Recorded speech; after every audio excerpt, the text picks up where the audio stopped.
Hi, welcome back to the Business And Banter Podcast. Sam got a haircut. She looks great. Uh,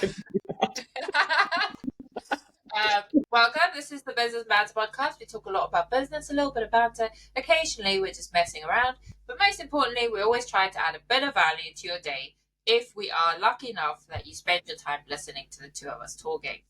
My name is Hunley. I'm a car part reseller from Scotland, and my co-host, my banter buddy, my podcast pal is Sam from Australia. I might have to start typing out my resignation.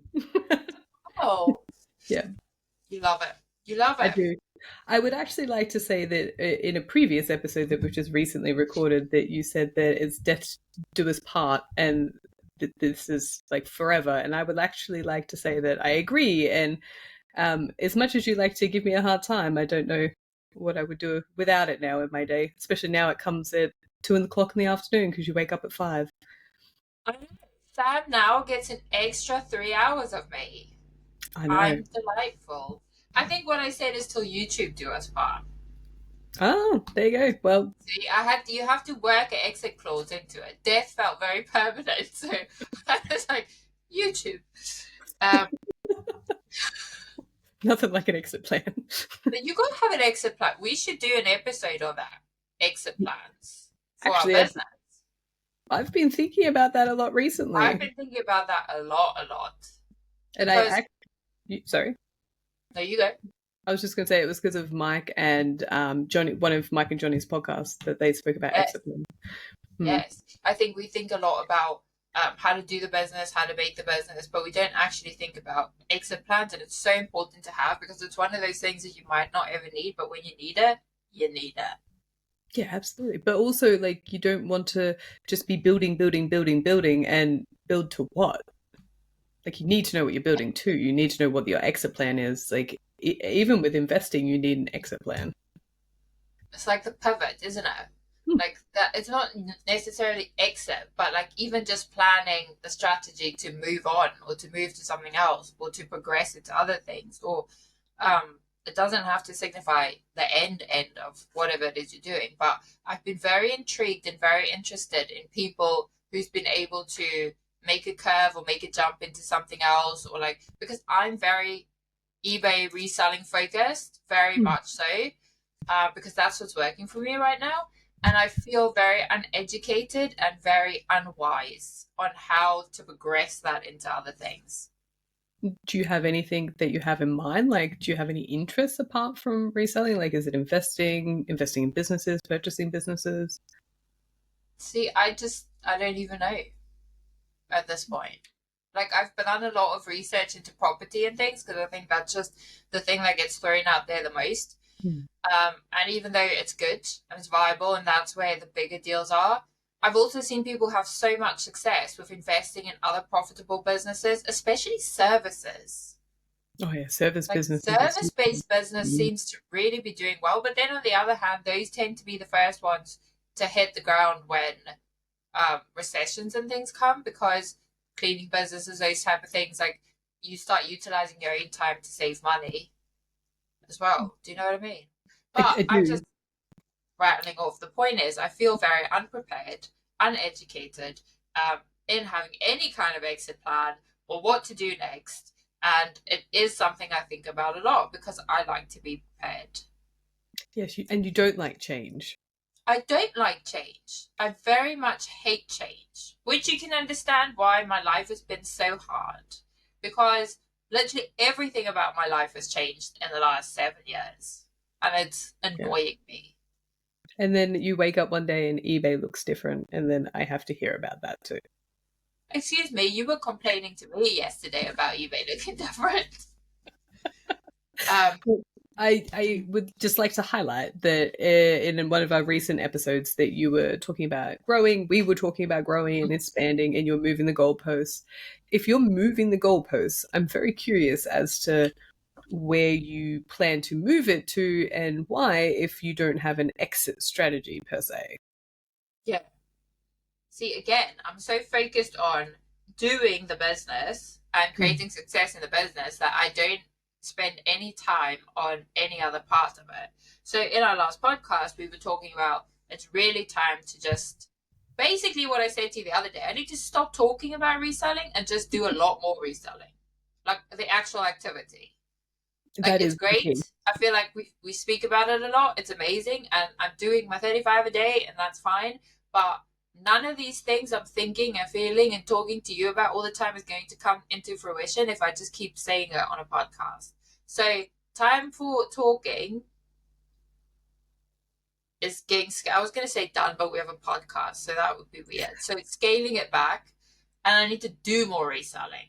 So the plan going forward, and I'm a very practical person, I need to have practical steps in place in order to do anything. So what I've done, and I've spoken to you about this, is I'm going to build a 350 item draft bank, because as a mom, my inconveniences aren't because of me. Like, I don't get to choose when my kids are sick or when they need me, so I need that. I'm going to have my freighter draft bank of 100 on top of that. And I have been waking up every day at 5 a.m. And I used to think 5 a.m. people were so pretentious. Early bird, rise and shine, get going before everyone else. Like, they used to do my head in. I didn't understand why we can use the same hours at different times, but waking up at 5 is elite business. My head and my mind is so clear. I'm just knocking out stuff. So the plan is wake up at 5, knock out 35 listings, and then carry on with my day as a 35 lister. So it's then still do my normal 35 during the day as well. And that brings me to 70. Yeah. So you're going to draft them first. So you get the draft bank, and then you're going to send them on. That's the plan. Yes. Cool. That's the plan. And then what then? Like, let's say it's 2 years from now. We're at 400. That's a bit much. We're 110 episodes into the podcast. What then? That's the actual math, by the way. Is it? Yeah. I don't know, and that's the thing. So I have all these grand ideas of we want to do property, but all I know about it is we want to do property. That's okay. It. You've got time to learn that. You just got to make sure the first one's the right deal, or else you probably won't go back for a second one. Same as reselling. It's just reselling, but on a much greater scale, really. But I don't even know if I want to do property. That's just what everyone says. Once I learn about property, am I still going to want to do it? I don't know. That's really up to you and Mum. You have to. It's similar to our reselling businesses, and when we grow and when we choose to grow, you have to choose what's best for you at the time that best suits you, with the best opportunity, with the money that you have available, and it just has to fit what you want to do going forward.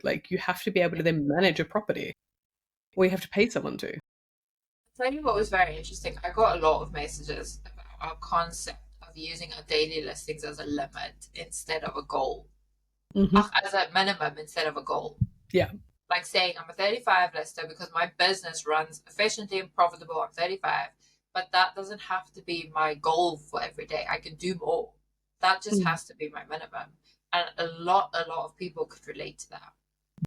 Yeah, I also got a lot of messages about that. It's probably our most rapidly viewed and responded to video too, which is really amazing. Thank you to everyone. I wasn't expecting that because it's only a recent realization that I've had, and I am waiting for the sales to catch up. It's going to take a while, and that's, I guess, where that impatience comes in. And something we were talking about today, I think it was today anyway, about how sometimes we can sacrifice things within our business to get the short-term cha-ching dopamine hit. And I'm in that process where I've just got to sit and you're going to be in the same, you just got to sit and allow that to play out and allow it, because it may take a year, it may take 2. We can't keep pushing. Well, you can, that's the whole purpose of hypergrowth and what we're doing, but you can't keep pushing the needle down to be able to get those short-term cha-chings and that dopamine hit, because the hard work still comes from doing the hard work. So the patience is part of the hard work. A lot of time thinking and processing, because dopamine hit we get from the ka-ching is a validation that you're doing it right. The problem is that's so misleading, because that doesn't mean you're doing it right. I can get a ka-ching and sell something and make 0 profit, and yet somehow the ka-ching makes you feel like you've done something right when you haven't really. Like it's a false sense of success, that noise. And now I have this weird love-hate relationship with it, where it used to make me so happy, and now I'm like analyzing what the ka-ching is for instead of the sound. Was that a good sale? Was that a bad sale? Was that item on a big markdown because it didn't shift? Okay, don't list that item again. Don't. It's become so much more than a ka-ching now.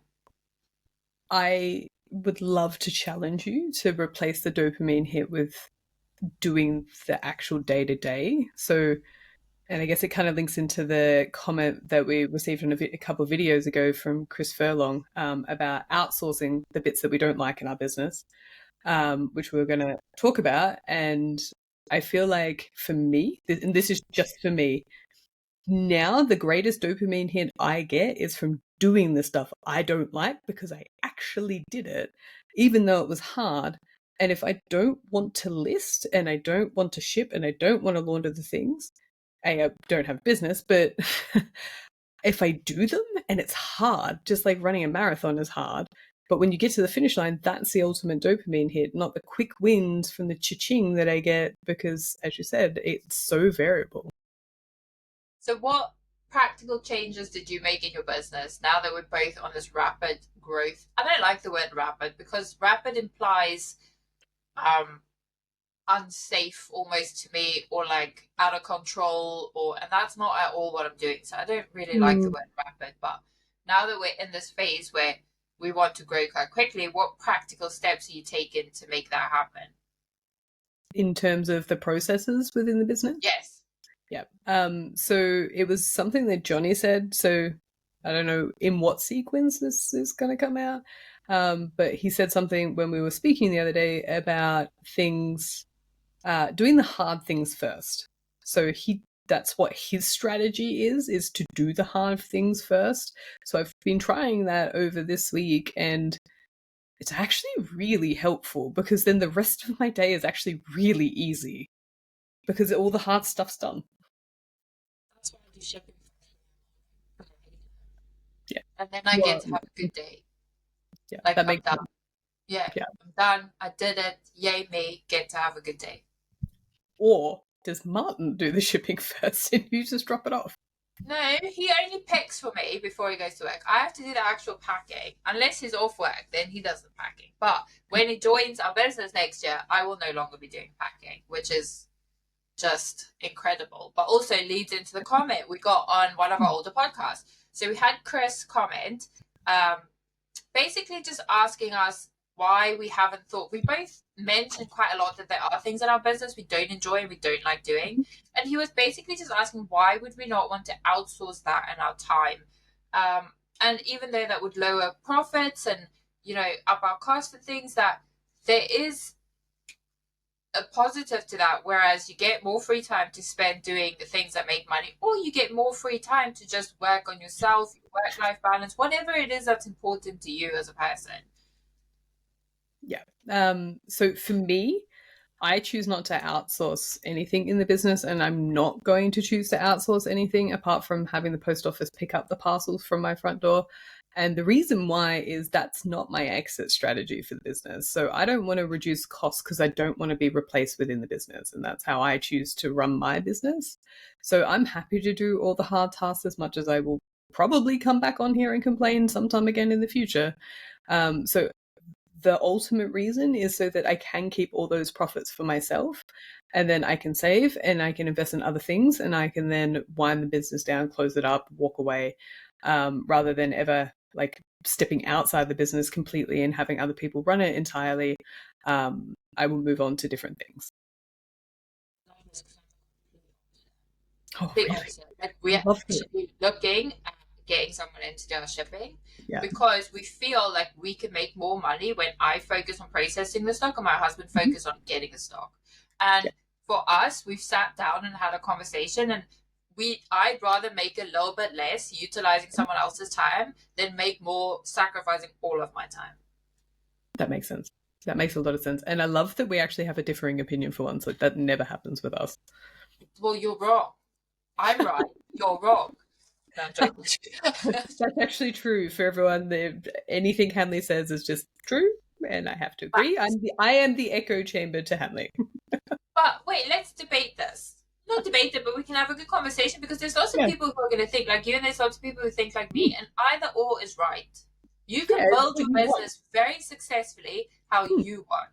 Okay. Correct. My needing to or choosing to utilize others' time is a lot of my activities in my business take a lot longer than yours because of the nature of my products. Absolutely. Okay.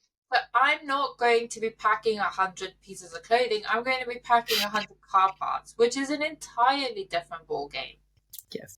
Okay? And they need to be wrapped. Yes, like bubble wrap, boxes. Like it's a thing. It's not as easy, because you could probably pack 100 clothing items, and how quickly can you do that? Like an hour and a half. Yeah, it works out to be about a minute per item with the pick and pack, and the driving across town to go get them. So it'd be about an hour and a half. Okay, so I can pack roughly 60 to 65 car parts in an hour and a half, if they're the small ones. That doesn't count the outliers, which are the massive ones. So it's a massive time suck in my business. And packing doesn't actually make the money.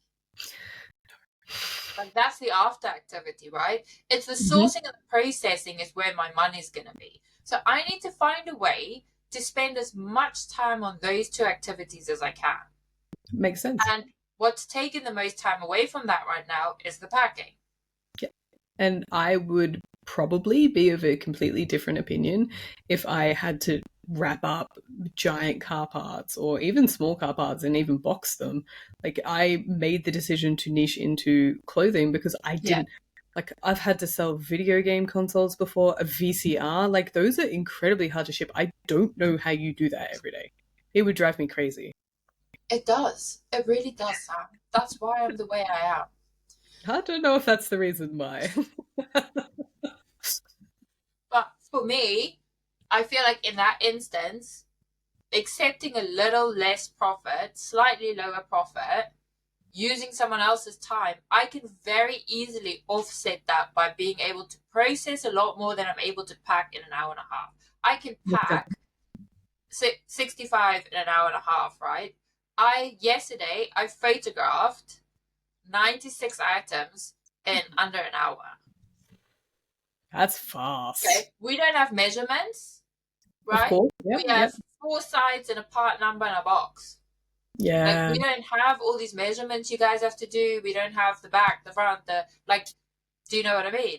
Yes, some of the bigger items take longer, but majority of my stock are the smaller sensors and things. Like, I can fly through them. And then listing, my listing needs a lot less nuance than yours does. I don't need creative keywords. I don't need to find the specific, like, I have a part number that I Google or put into my part thing, and it tells me what it's for, and it tells me what the price is, and I go compare on Salt, and then I make my listing. Yeah. And it doesn't really have any item specifics because it'd be pre-populated, wouldn't it? A lot of it is. eBay's item specifics are just not on par at all, are they? But it's easy item specifics. What side of the car does this go on? What's it made of? Do you know what? It's not opinion based. Nothing about my listings is open for interpretation. It's technical. Yeah, I really like that. So it can be a lot quicker than you having to look at a shirt and find the creative keywords and the textiles and maybe compare it to others, and if you know what I mean.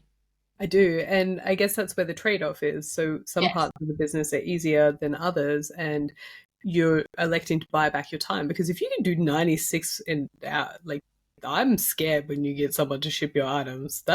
You're going to be able to crank up a lot, depending on what stock you can get in.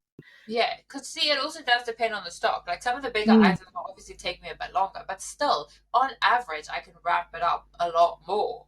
And also, looking at your business right now, what's the easiest job to train someone to do? Oh, definitely shipping, unless you have them call in sick. Yeah, that was unfortunate. Sam had a shipper once who had to come in, and she missed her flight. Yes, because they called in sick. Yes, but for me, that's the easiest job to teach someone how to do, and especially because we're in the UK and there's like flat postage rates. It's by weight flat rate. The country's only that big. There's no like figuring it out. You type the weight, print the label. within that as well, that if you're having a draft bank and they do call in sick, you can actually just step in and do it. Like, it's not like it's something that's going to change too much or overly complicate your process. Like, it's just kind of stepping back into a role that you've previously fulfilled. Martin can definitely step back into that role. That would be great. Poor Martin. I hope he listens to these. He gets He thrown under doesn't the bus a lot. No, he's too He does busy. me talking enough. He doesn't need to hear me talking any more than he already does. He probably likes this hour of quiet. Probably. This is like the 1 hour he doesn't hear from me. Like, I'm not texting and calling. Oh, maybe that's why he's so supportive of the podcast. That must be why. He's buying his time back. Yeah, by outsourcing it to Yeah, me. by outsourcing me to you. I'm going to send him my invoice. Needs to be paid within 30 days, please. I think you also, like, if you are choosing not to hire, you are also accepting a certain cap on your business. Yes, I am. Unless I am able to change my processes in some way or capacity, or just through sheer volume of processing, I just naturally become faster as well. Correct. So I guess at the moment, having had that time to step out and realizing how I can get different sources of stock, that has really reduced my sourcing time. So that has been able to help me buy back time, which is really helpful. But I do still feel like I lose a lot of time between tasks. And what I mean by between tasks is that I am one of those people that has very laser focused vision. So when I am doing something, like, I am doing it, and it's only when I then move away to a different task that the world re-enters my vision, and I'm like, oh, look, I have notifications from Hanley giving me a hard time. And then I'll go respond, but then suddenly I'm like, oh, why am I watching puppies at preschool? Like, how did that happen? And then 20 minutes has gone by. And so as long as I stop moving between tasks, and the primary thing that does that is the laundry, like, I have to go from the laundry out to hang it, and then there's multiple different gaps, and it only lasts for an hour and a half, well, an hour and 9 each cycle. So the options are that I get like a bigger washing machine, and then instead of doing 4 loads of washing a day, I do 2, so that it limits the amount of time that I lose that 20 minutes, which ultimately over the course of a day is over an hour, which then I am buying back my hour through upgrading appliances and upgrading my equipment. Which is a lot easier to manage than people. Oh, I don't know. If you ever had a washing machine breakdown, that is infuriating. We don't wash our car parts. No. And you wear gloves, like, you don't even get dirty hands. Like, I do though. I do. I sometimes forget to put gloves on. That's like why I never have nice nails, or like my hands are permanently cut and like there's bruises all over me, because I'm quite bad for it. I don't always remember to put them on. And I get attacked by my parts all the time. There's some dangers in reselling.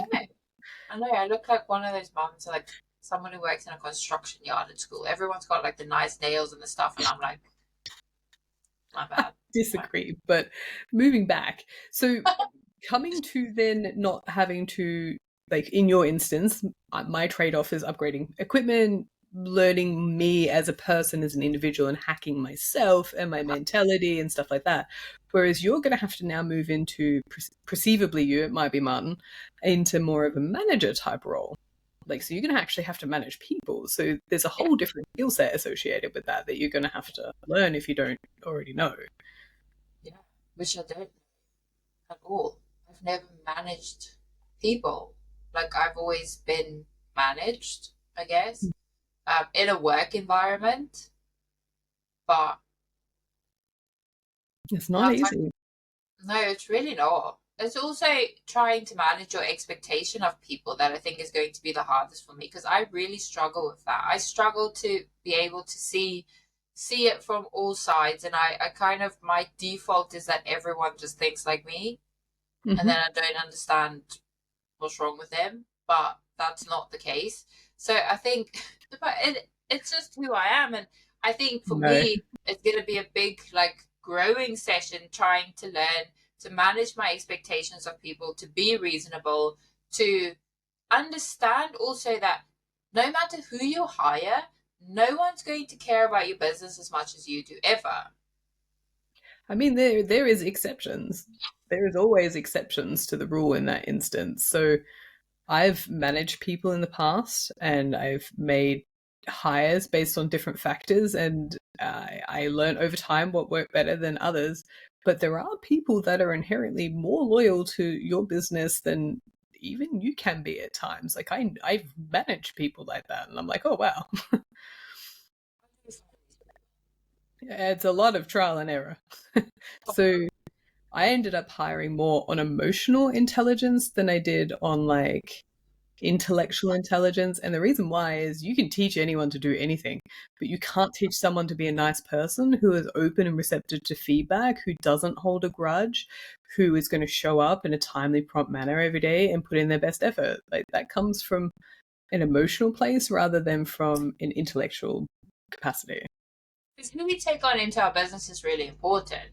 Mm-hmm. You might not think so, but that person is going to have a big effect on your business, not only in the daily operations of your business, but also in the mood of your business, in the general outlook of your business. Like bringing someone into something so personal as a business that you built yourself can be detrimental sometimes if you've got the wrong person.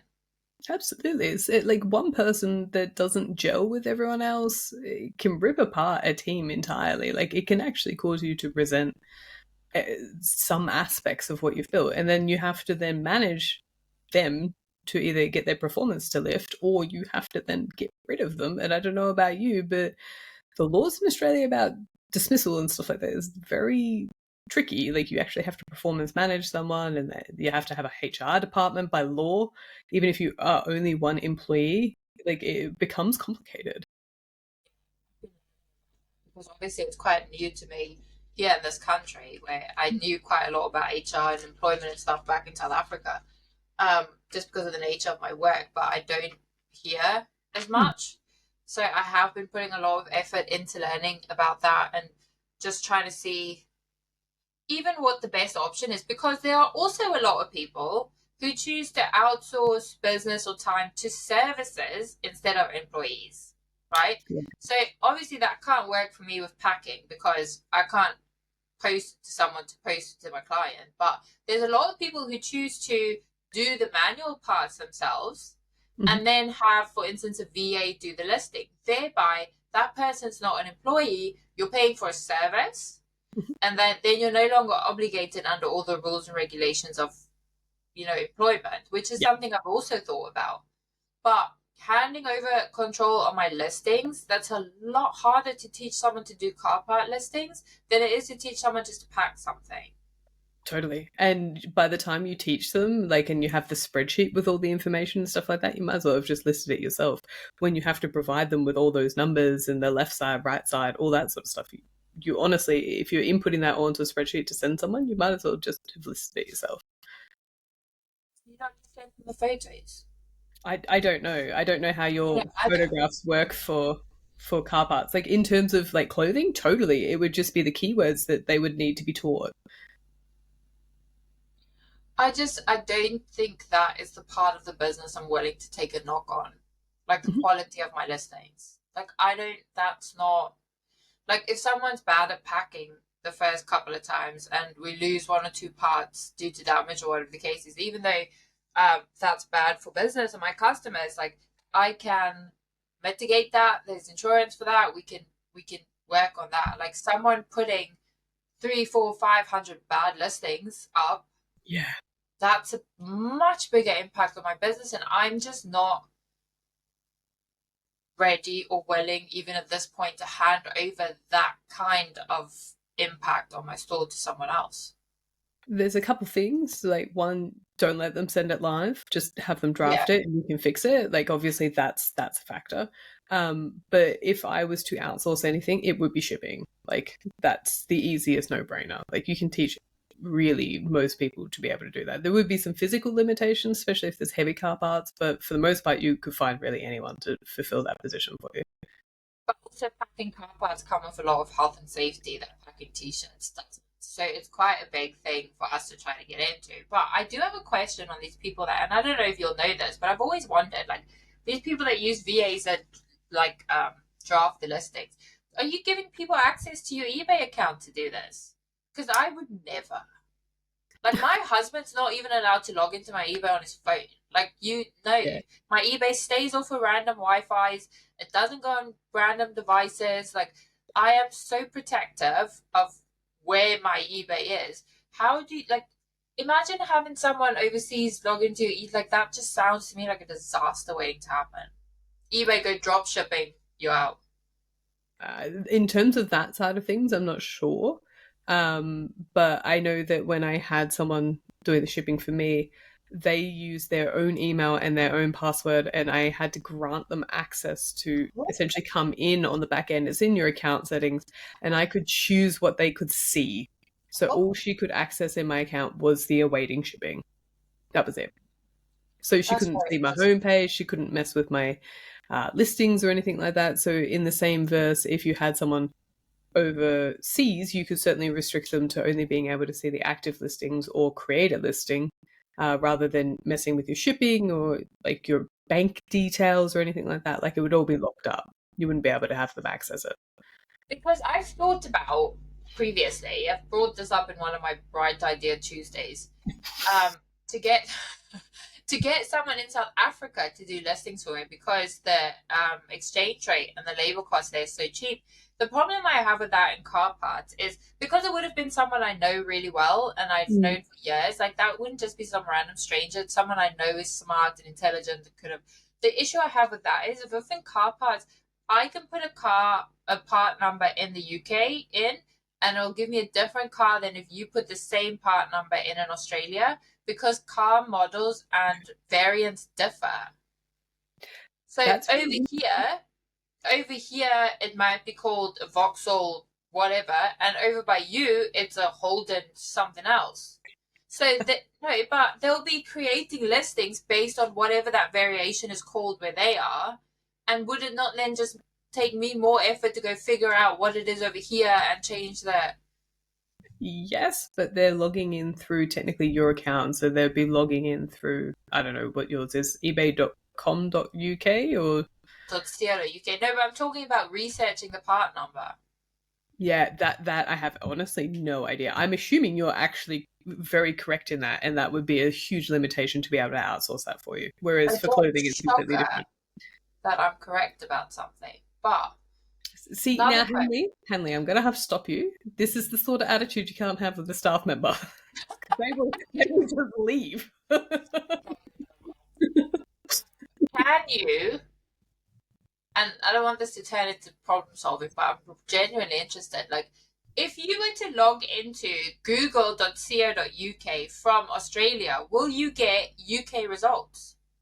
Yes, so we Ooh. can actually go in through, I don't know if you can, there's like a place on the back end and you can see, you know how you're top rated where you are? There's a drop down there and you can actually see if you're top rated in the UK, USA, etc. But you can actually go into that website through your login and it will show that there's no active listings specifically listed in that country. But it will show you your seller performance and any defects that you have, your tracking rate, etc.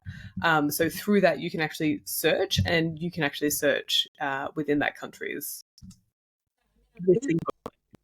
Oh, that I have no idea. I know you can on DuckDuckGo, but I don't know about Google. On what? It's a different browser. What did you just say? DuckDuckGo. It's a different browser. I wish our browsers had cool names like that. Oh, it's not an Australian thing. It's just one that stops cookies being planted on your browser, so that if you look at flights and then they lodge the cookie, the next time you go back to look at the same dates, the flights aren't more expensive. Is that what cookies do? That's what airlines do. Yeah. That's why it's really helpful to use incognito if you're using Google Chrome, but I choose to use DuckDuckGo because it's just, I don't have to then swap between different incognitos or not. It's just everything's logged into that. Super helpful when you catch lots of flights at the moment. There's literally a $300 difference between my phone's app and me logging in on the browser. It's huge. It's highway robbery for the same dates. taken quite a different approach to scaling the Yeah. business. Neither which one is right or wrong, because we have to do what's right for our business, or my business has different pain points than yours. Yes, And so absolutely. does everyone else's business. So the steps I take to resolve pain points or to get further ahead in the business might not be the same as the ones you take, and that's fine. But I do feel like there's a lot of general practices that apply to all businesses. And one of the things that I'm going to be extremely mindful of, and it has to be one of the most important things, is quality control while I'm going through this phase. Because doing more for less, you might as well just not. And I'm talking about products and profit per item and what I'm putting into my store. Because I can very easily go chuck in a lot of items that just don't sell for less. That's negative growth. Like, Yeah. effort-wise, you're doing more, but you're growing negatively financially. And that's something that I have to try and be very mindful of. I think that's also something that gets overlooked a lot, because if you are listing bricks that aren't going to sell, then you will have to increase your carrying costs. So you will grow out of that warehouse that you're in now if you have heaps and heaps of listed inventory that doesn't sell. But if you're processing and handling more things, you actually mentally have to take note of all the things that you're listing and selling and which ones sell within which time slots. And I don't know about you, but the more I cram into my day, the longer and more like days start to feel like multiple days. Like I'll go to bed and be like, oh wow, that was actually just this morning. It wasn't like 2 days ago like I thought it was, because there's just so much that I do within that concentrated time that I'll list things to, like, I'll have a return open that I'm like, oh, it should be due to close in a couple days now because it's 3 weeks and they haven't sent it. And it'll only be like 9 days ago that they opened it. So you have to be really on top of that sort of stuff, especially like in terms of maybe even defects and stuff that you have. Like if you have a payment dispute that you need to respond to and stuff like that. Like if you are getting distracted and days feel like a lot longer, you will need a to-do list to be able to keep on top of that sort of stuff. Because with increasing your business and your profit and the amount of money you make, you're increasing everything else. You're increasing your customer service, you're increasing your risk of defects, you're increasing your shipping, you're increasing. This has such a ripple effect on everything else. And even though in theory, like we might think I'm capable of doing more listings, you have to ask yourself, are you capable of shipping more? Are you capable of dealing with more messages? Are you capable of handling more returns? Are you capable of doing all these other things that we don't necessarily think about when we're trying to just focus on, I need to list more to earn more? So I had one day that was just this random day where I sold over 100 items, and it was because a lot of people came through that was the same person that sent a lot of offers on multiple products. The distracting nature of that was so disruptive to my day. To have my phone go off, I have to respond. My phone goes off, I have to respond. I'm like stopping multiple times during photographing one item.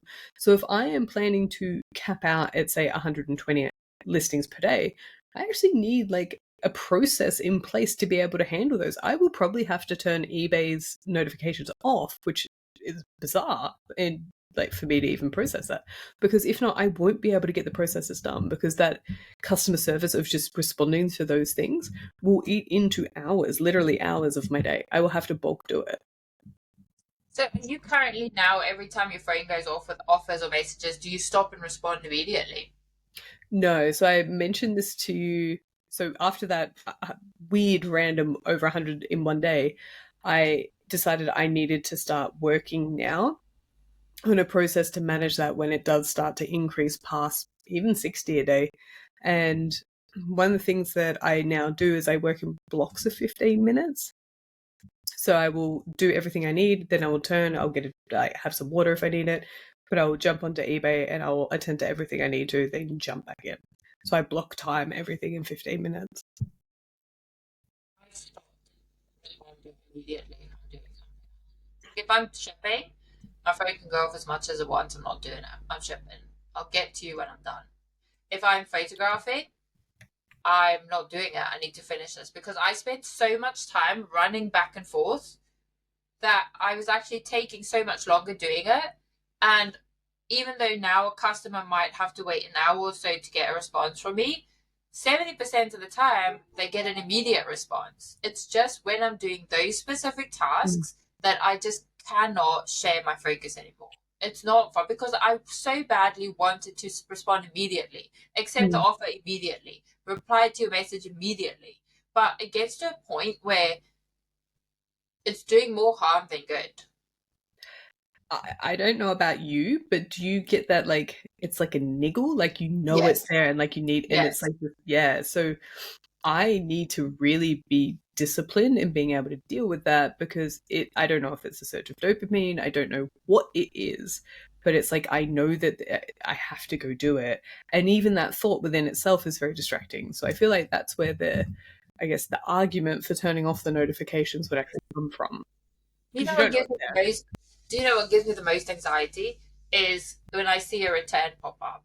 I have to open it to see if it's an INAD or not, Same. It's like a and compulsion. it drives me like that fear while it's loading. Like, what am I so scared of?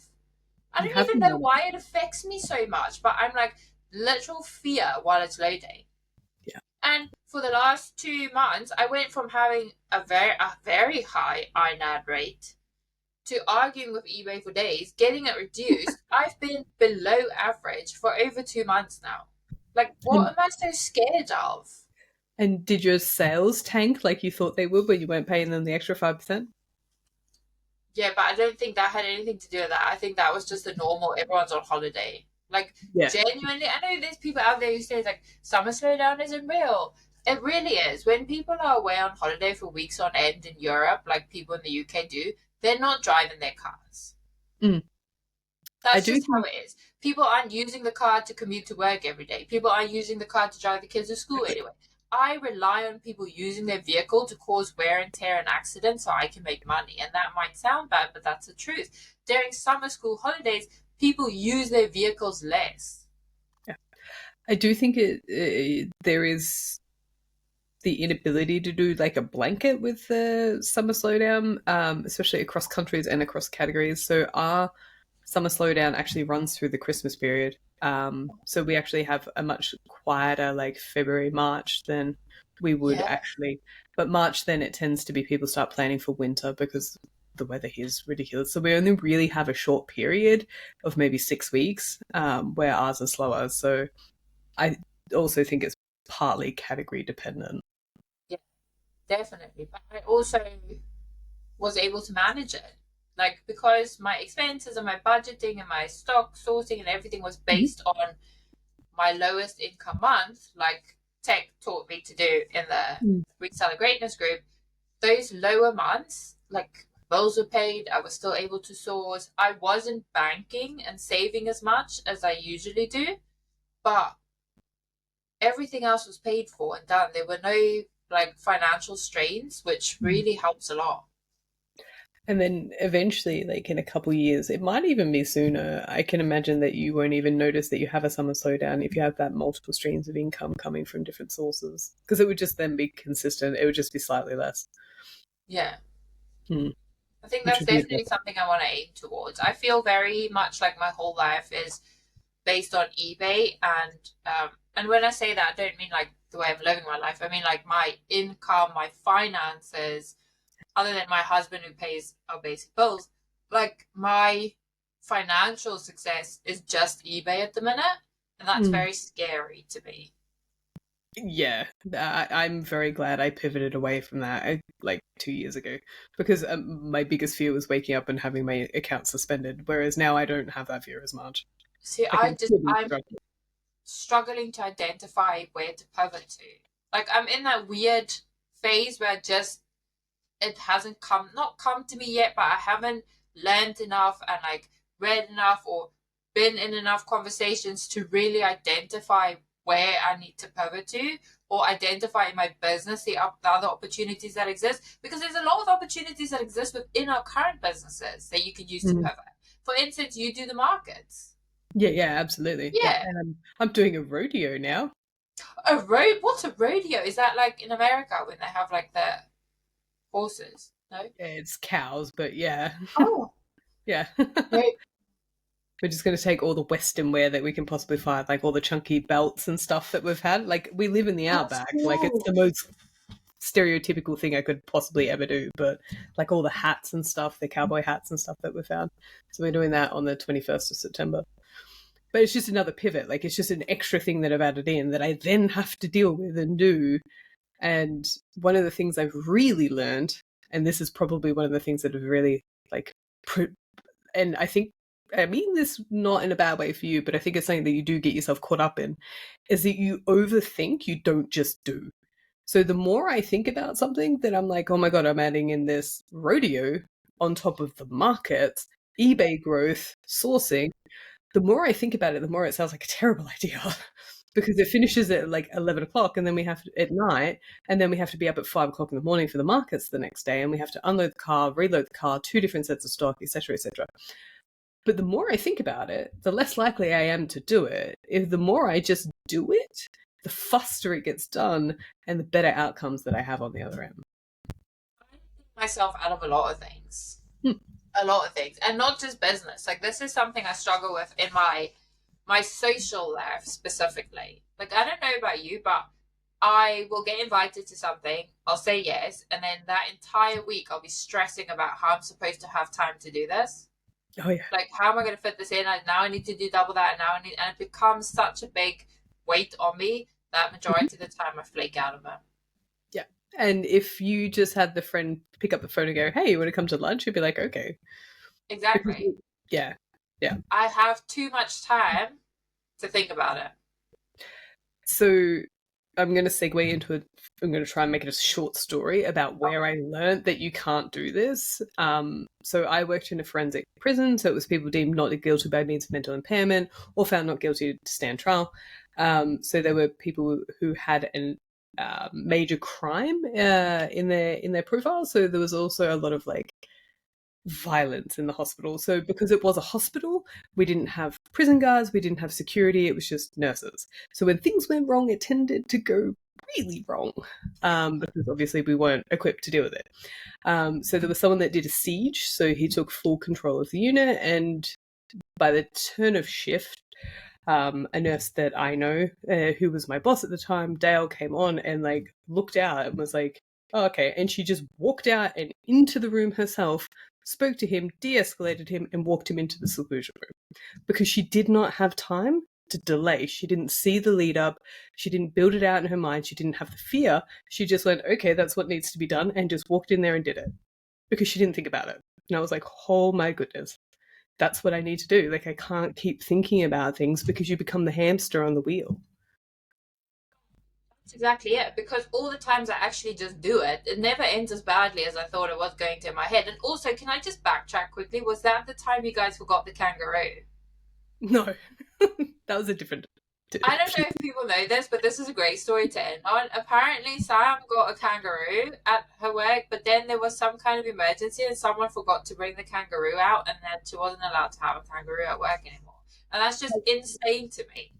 Sorry, I wasn't allowed to have a kangaroo at work because I didn't do any work while the kangaroo was at work. I played with the kangaroo. That's why I wasn't allowed to have the kangaroo.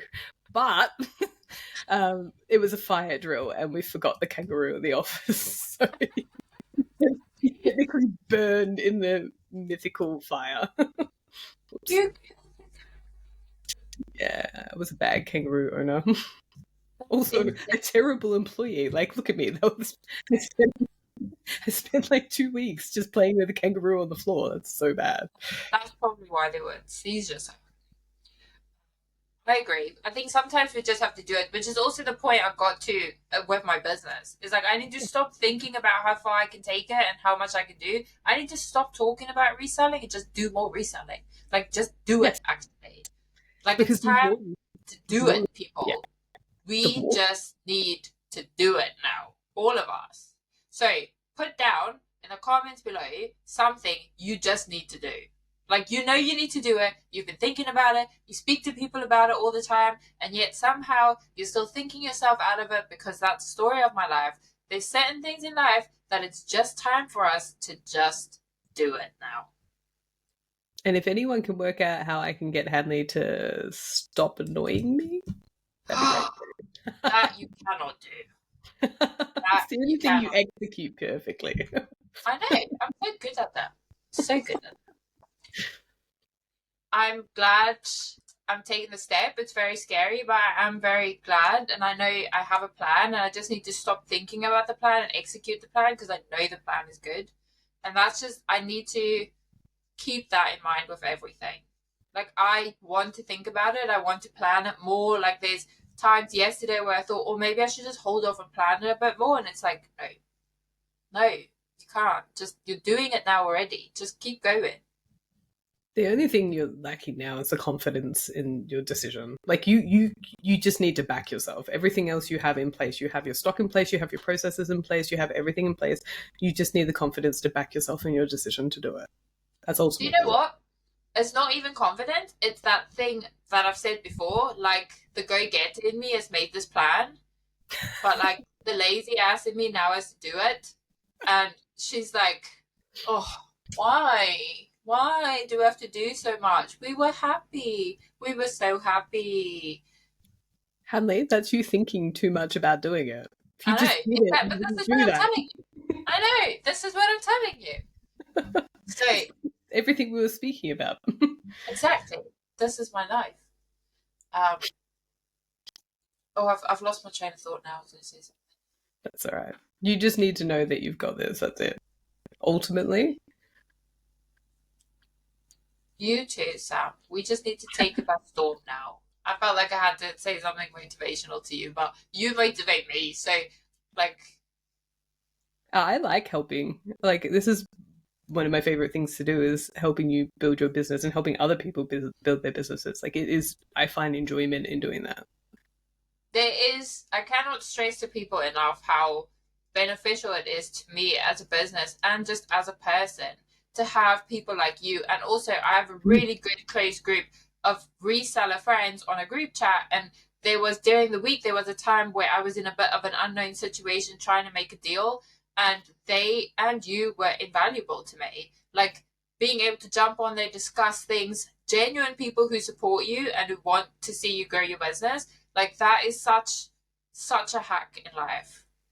Yeah, and I think part of the reason why I enjoy doing it so much is it gives my mind space to walk and be creative, and then I'm like, oh, that would work for me as well. Like Yeah, talking business with people ultimately just helps your business.